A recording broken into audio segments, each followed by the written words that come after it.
Hey y'all, today I'm going to be doing my wrap up for the month of June.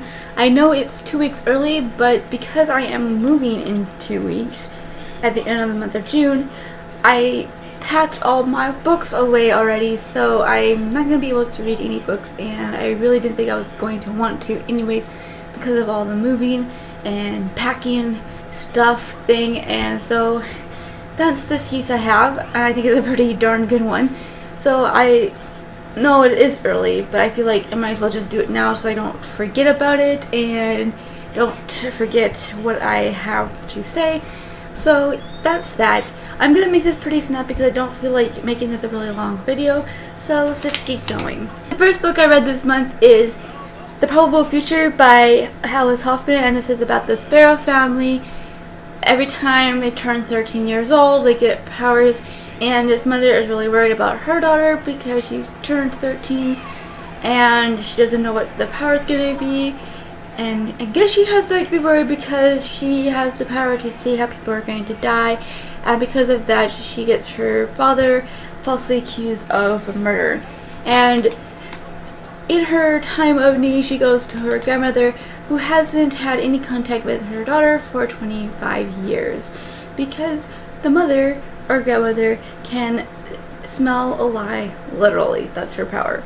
I did not finish The Probable Future because, one, I think it was mainly my mood because I was in a reading slump and I was just not really hitting it off with the characters or the story, just wasn't hitting my hot button at the time.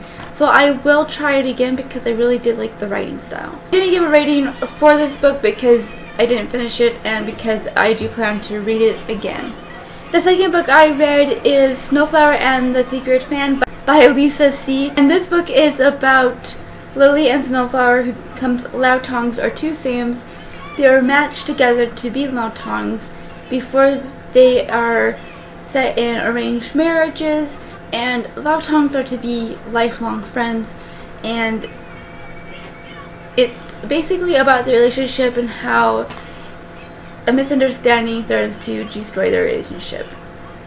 This is another book I didn't really finish. I did get pretty well into it, but although I liked the cultural facts, I felt that the story didn't really do all that well, and that the story itself was just a platform to talk about the cultural facts of China, and I felt that if she had just done a non-fiction book on it, it would have been better. So I gave this book 2 stars.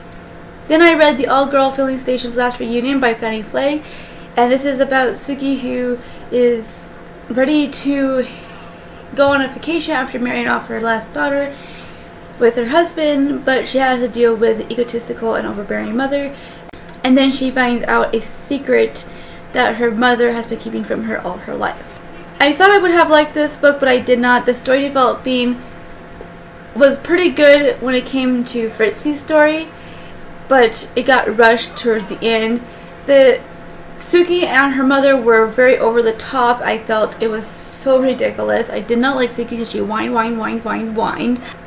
I did like the humor. I just felt that the story just fell apart because Suki was way over the top. All she ever did was whine. I really did like Fritzy's story because it gave a new perspective on World War II, with women fighting in the war in the sense that they flew the airplanes to get them to the soldiers and stuff like that.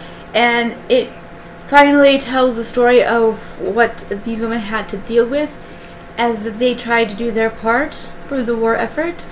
And if this book had been just about Fritzy and her family, I would have liked this book so much better.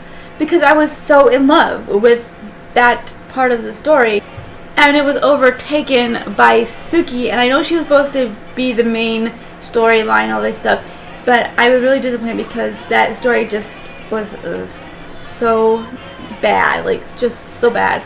So I gave Fritzy's story 4 stars, and I gave Suki's story 1 star, so that evens out to 3 stars in total for the book. The last book I read is Looking for Alaska by John Green. Basically, I feel that all of his characters are basically the same. They're either a genius, or they're really smart in some way, or they talk the same.